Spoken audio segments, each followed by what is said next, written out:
Hello दोस्तों, हम लोग चक्रवृद्धि ब्याज और साधारण ब्याज पढ़ रहे थे।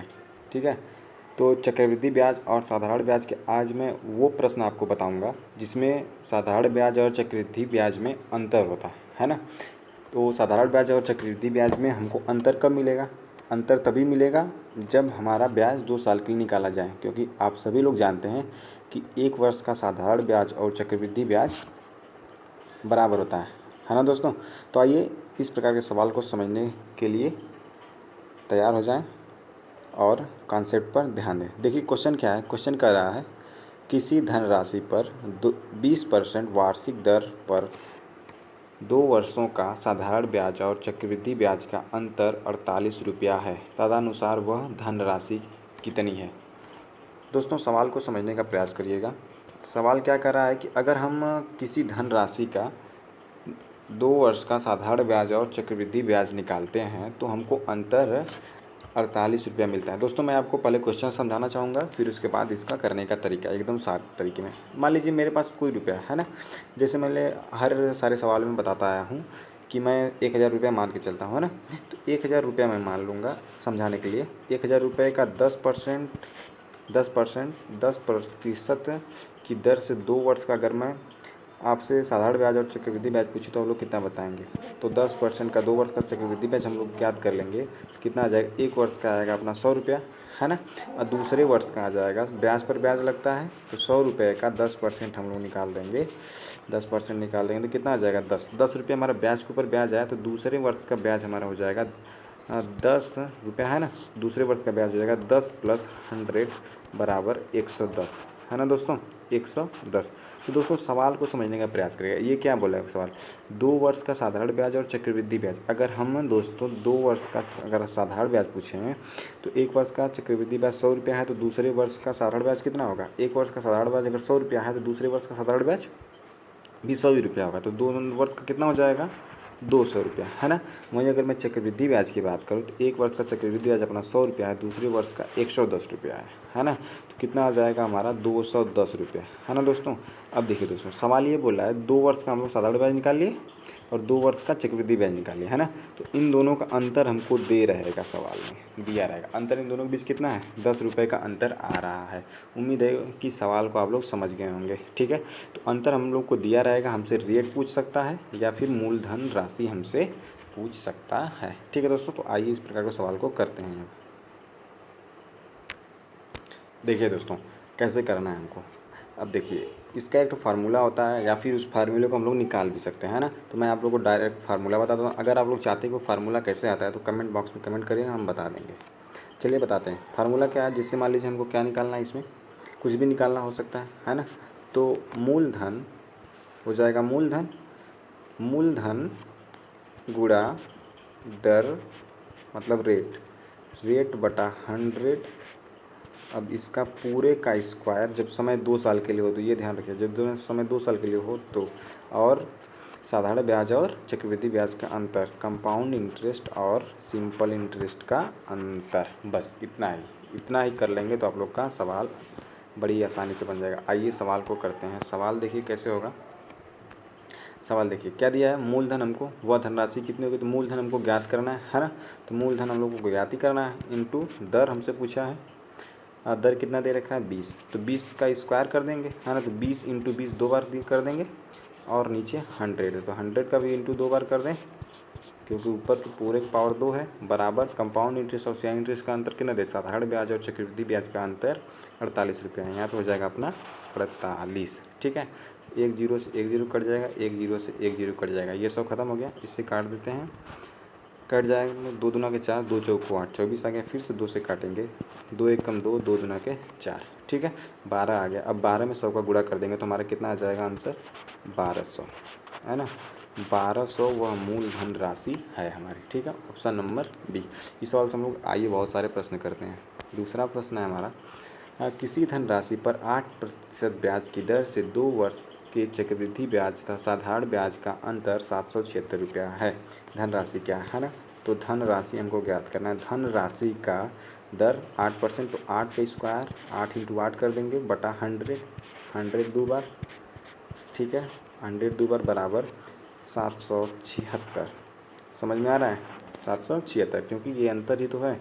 अब बार बार फार्मूला नहीं लिखेंगे हम, ठीक है ना। अब काटते हैं, अगर इसको काट दें 8 से तो हो जाएगा 8 9 72, ठीक है। 8 9 72 बचा कितना 4, 48 हो गया। तो 8 5 40, 8 6 48, 96 है ना दोस्तों, 96 आ गया। फिर 8 से काट देते हैं हम लोग 96 को, 8 एकम 8, ठीक है, 8 एकम 8 और 16 हो गया तो 2 बच गया, 8 दूना के 16, ठीक है।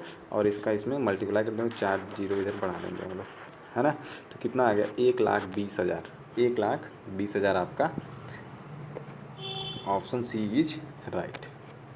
चलते हैं अपने अगले सवाल पर।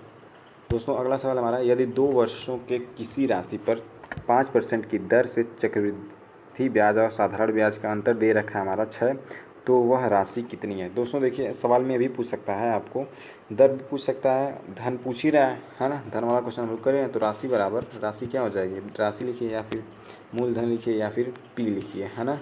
कोई दिक्कत नहीं है, क्योंकि पी सब एक ही मान होता है। दर 5 तो 5 इंटू 2 बार कर देंगे, 5 इंटू 2 बार इंटू 100 का 2 बार गुणा, क्योंकि क्या था आर अपान 100 का स्क्वायर था ना, बराबर कंपाउंड इंटरेस्ट और साधारण ब्याज का अंतर, बराबर कितना है 6 अंतर है ना। तो काट देते हैं इसको, 5 एकम 5, 5 दूना 10, 20 आ गया।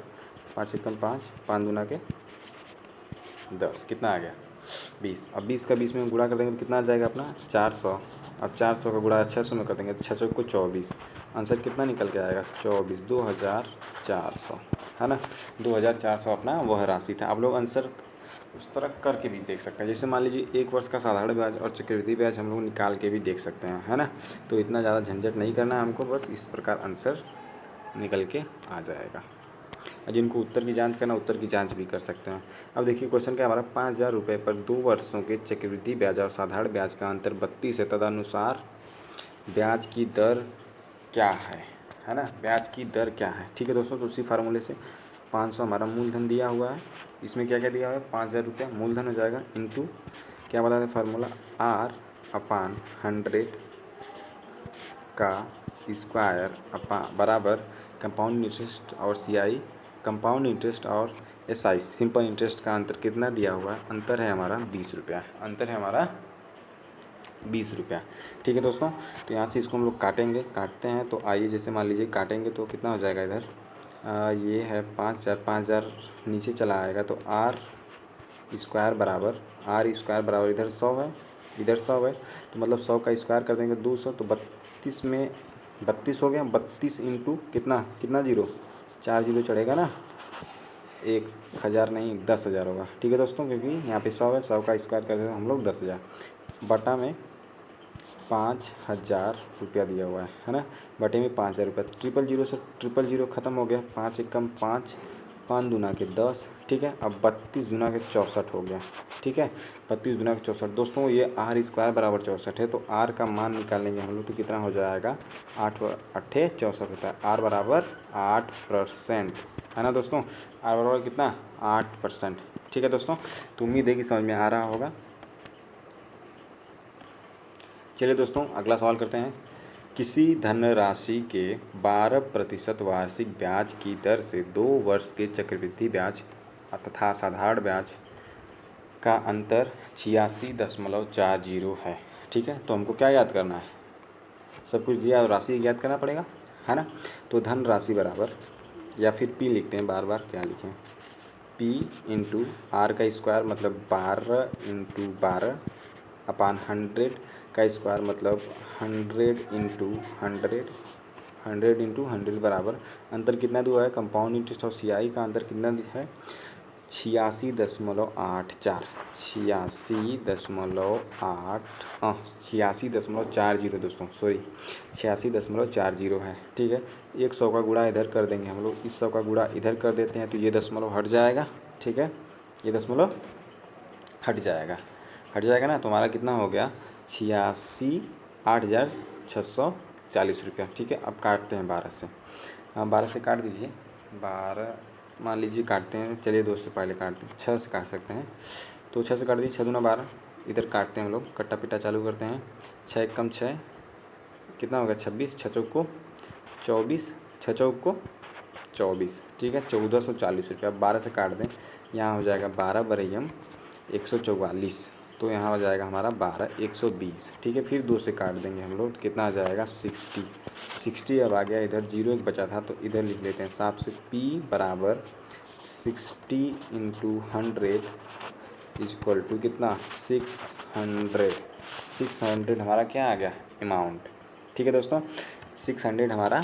अमाउंट आ जाएगा दोस्तों। तो ये तो बात रही जब किसी धनराशि के चक्रवृद्धि ब्याज और साधारण ब्याज के बीच का अंतर जब कितना हो 2 वर्ष का हो, है ना, 2 वर्ष का साधारण ब्याज और चक्रवृद्धि ब्याज दे रखा हो हमको, अंतर उसके बीच का। अब दोस्तों समझते हैं, जब अंतर हमारा 3 वर्ष का हो जाएगा, जब चक्रवृद्धि ब्याज और साधारण ब्याज के 3 वर्ष जब हम लोग निकालते हैं उसका अंतर दे रखा हो, तब हम लोग ऐसे सवाल में क्या करें दोस्तों। देखिएगा सवाल है, किसी धन के 3 वर्ष के चक्रवृद्धि ब्याज और साधारण ब्याज में ₹31 का अंतर है, यदि ब्याज की वार्षिक दर 10% हो तो धन ज्ञात कीजिए, है ना दोस्तों। कोई धन था, समझिएगा पहले, कोई धन था मेरे पास, कोई धन था, ठीक है, उसका मैं 3 वर्ष का चक्रवृद्धि ब्याज निकालूँ 10-10% करके, ठीक है, 3 वर्ष का चक्रवृद्धि ब्याज निकालता हूँ 10-10% करके, और वही 3 वर्ष का साधारण ब्याज निकालता हूँ। 3 वर्ष का साधारण ब्याज अगर कितना हो जाएगा 30%, समझने का प्रयास करिए। 30% कैसे हुआ, 1 साल का 10%, 30 साल का 30%, है ना। तो इन दोनों के बीच साधारण ब्याज और चक्रवृद्धि ब्याज जब 3 साल के निकलते हैं, इन दोनों के बीच का अंतर हमारा 31 रुपया दे रखा है, 31 रुपया दे रखा है। तो इस प्रकार के सवाल को हमको सॉल्व करने के लिए क्या करना पड़ेगा, ठीक है दोस्तों।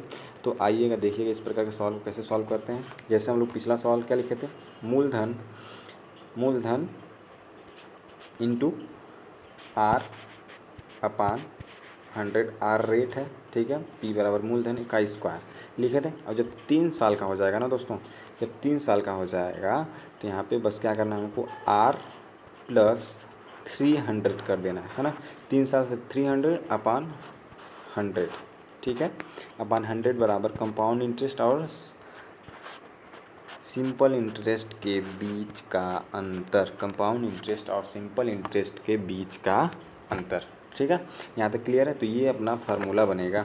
इस फार्मूले को हम लोग कैसे डिराइव कर सकते हैं, उसको भी हम लोग कर सकते हैं, लेकिन इतना ज़्यादा हमको डीपली में नहीं जाना है ना। तो आइए करके देखते हैं, क्या इस सवाल पे हम लोग इस सवाल को बना सकते हैं ऐसे। चलिए सवाल को कीजिए। सवाल क्या हमारा, धन ज्ञात करना है, पी रख देंगे, है ना, धन ज्ञात करना है तो पी रख दें। पी की वैल्यू कितना दिया है, नहीं दिया है, पी ज्ञात करना है हमको, वह धन क्या है, मतलब पी इंटू रेट कितना दिया हुआ है, रेट कितना है दोस्तों, रेट है हमारा 3 वर्ष रेट कितना दिया है 10%, है ना। तो 10 का स्क्वायर मतलब 10 अपान 10, ठीक है, अपान नीचे 100 का स्क्वायर, 100 इंटू 100, ठीक है, काट दें यहीं पे, छोड़िए अभी नहीं, 10 प्लस रेट 10 है इंटू कितना 300 अपान 100 बराबर कंपाउंड इंटरेस्ट और सिंपल इंटरेस्ट का अंतर कितना दिया हुआ है 31, ठीक है दोस्तों। अब यहाँ से कट्टा पिटा चालू करिए, फटाफट काट दीजिए, आ जाएगा आपका आंसर निकल के। आइए काटते हैं, काटने में देखिए कितना, ये 00 से 00 गया, ठीक है ना, 00 से 00 गया, और देखिए इसको जोड़ देते हैं हम लोग, कितना हो जाता है P इंटू, अब ये जो 100 है इसको इधर लेके चले गए, तिरछा गुणा कर दीजिए 31 में, और ये वाला जो नीचे वाला 100 है इसको भी गुणा कर दीजिए, है ना। तो P बराबर कर लेते हैं डायरेक्ट, P इंटू करने की ज़रूरत नहीं है, P बराबर कर तो इंटू कर लीजिए, कोई दिक्कत नहीं है। P इंटू कितना हो जाएगा 300 प्लस 10, 310 अपान 100 बराबर 31 इंटू 100, ये वाला 100 वाला यहाँ पे ला रहे हैं हम, है ना, इंटू 100। आइए देखिए 31 से 31 को काट देंगे हम लोग, 31 से करना 31, 1 0 से 1 0 यहाँ पे कट जाएगा, तो यहाँ 100 है और यहाँ 10, 100 और 10 का मल्टीप्लाई कर देंगे तो हमारा आंसर कितना निकल के आएगा 1000, ठीक है दोस्तों। तो उम्मीद है आपको समझ में आ गया होगा, सारे बच्चों को समझ में आ रहा होगा, अगर आ रहा होगा तो एक बार लाइक ज़रूर करेंगे, ठीक है। चलते हैं अगले प्रश्न पर दोस्तों। अगला प्रश्न के लिए चलिए दोस्तों देखिएगा, दूसरा प्रश्न इसी में है हमारा, थोड़ा सा छोटा दिख रहा होगा तो देख लीजिएगा। दूसरा प्रश्न, एक धनराशि के 3 वर्ष का चक्रवृद्धि ब्याज इसके 3 वर्ष के साधारण ब्याज में 155 अधिक है ना, 155 अधिक है, मतलब जो साधारण ब्याज है और चक्रवृद्धि ब्याज है, उन दोनों के बीच का अंतर ही तो दिया हुआ है 155। अगर साधारण ब्याज और चक्रवृद्धि ब्याज अगर बराबर होता तो बराबर का था, लेकिन क्वेश्चन बोला है चक्रवृद्धि ब्याज इसके 3 वर्ष के साधारण ब्याज, मतलब जो धन था उसका चक्रवृद्धि ब्याज 3 वर्ष साधारण ब्याज से 155 अधिक है। समझ में आया क्वेश्चन। यदि ब्याज की वार्षिक दर 10% हो तो धनराशि कितनी है। आइए रख देते हैं बिल्कुल आसानी से। पी का मान हमको ज्ञात करना, पी रख देंगे, दर दिया हुआ है 10%, तो 10 का स्क्वायर अपान 10 का 10 इंटू 10, ठीक है, 10 इंटू 10 यहाँ पे मल्टीप्लाई 10 इंटू 10 कोष्टक में 10 प्लस 300 अपान, डायरेक्ट लिख दे रहे हैं, समझ जाइएगा, 310, ठीक है, 310 बटा 100 बराबर अंतर दिया हुआ है 155 का, 155 का। तो ये जीरो से कटेगा, ये डबल जीरो से कटेगा, ठीक है, बचा क्या 31। अब देखिएगा 30 गुणे अगर 5 कर दें तो हमारा 150 आता है, फिर 5 गुणे 1 कर देंगे तो कितना आ जाएगा 155। 30 से 155 कितने टाइम में कटेगा, 5 टाइम में। अब इधर कितना है 100 है और इधर कितना है 10, मल्टीप्लाई 1000, अब 5 में मल्टीप्लाई कर देंगे तो कितना आ जाएगा P इक्वल टू 500। हमारा मूलधन दोस्तों कितना निकल के आएगा, 5000 मूलधन निकल के आएगा। ठीक है दोस्तों।